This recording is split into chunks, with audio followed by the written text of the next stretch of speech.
वृंदावन में एक भक्त भगवान के दर्शन हेतु घर से चला। जब मंदिर के पास वाली गली में पहुंचा तो देखा मंदिर के समीप एक मिठाई की दुकान थी। भक्त ने दुकानदार से कहा, भगवान के लिए प्रसाद में पेड़े दे दीजिए। दुकानदार पेड़े तोल ही रहा था, तभी उसकी नजर सामने खड़े एक बच्चे पर पड़ी।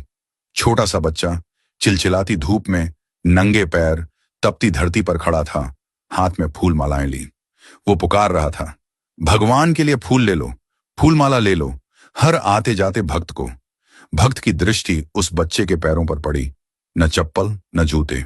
धरती इतनी तप रही थी कि बच्चा कभी एक पैर को ऊपर रखता तो कभी दूसरे को। वो तपन से बचने की कोशिश कर रहा था, पर आवाज में समर्पण था, श्रद्धा थी, प्रेम था भगवान के लिए। भक्त से यह देखा न गया। उसने मिठाई वाले से कहा, प्रसाद यहीं रखो, मैं अभी आता हूं। वो पास की चप्पल की दुकान पर गया, नन्हे से बच्चे के लिए चप्पल खरीदी, फिर लौटा और बोला, लो बेटा, इसे पहन लो। बच्चे ने चप्पल देखी, फिर उस व्यक्ति को देखा, फिर आंखों में आंसू आ गए। उसने पूछा, क्या आप श्री कृष्ण हैं? व्यक्ति मुस्कुराया, बोला, नहीं बेटा, मैं श्री कृष्ण नहीं हूं। बच्चा जिद पर अड़ गया, नहीं, आप श्री कृष्ण ही हैं।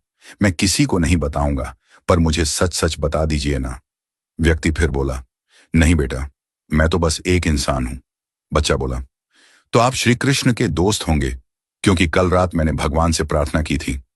भगवान, बहुत गर्मी है, मेरे पास चप्पल नहीं है, मेरे पैर जलते हैं, कृपा करके मुझे चप्पल दे दो। और आज आप आए चप्पल लेकर, इसलिए आप जरूर उनके दोस्त हैं। उन्होंने खुद नहीं आ पाए तो आपको भेजा है।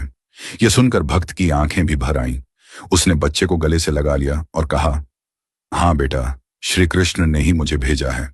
अब धूप में तुम्हारे पैर नहीं जलेंगे। तुम छांव में खड़े होकर भी फूल बेचोगे और तुम्हारे फूल जरूर बिकेंगे। बच्चे ने झुककर उस व्यक्ति के चरण छू लिए और मुस्कुराकर बोला, भगवान कितने दयालु हैं ना, कितने व्यस्त रहते हैं, पर फिर भी अपना कोई दोस्त भेज ही देते हैं। व्यक्ति ने प्रसाद लिया, बच्चे से फूल माला ली और मंदिर जाकर भगवान से कहा, प्रभु धन्यवाद, आज आपने मुझे आपका मित्र बनने का अवसर दिया। दोस्तों, भगवान सबको एक मौका देते हैं उनका मित्र बनने का। यह हम पर निर्भर करता है कि हम उनके इस निमंत्रण को पहचानते हैं या नहीं।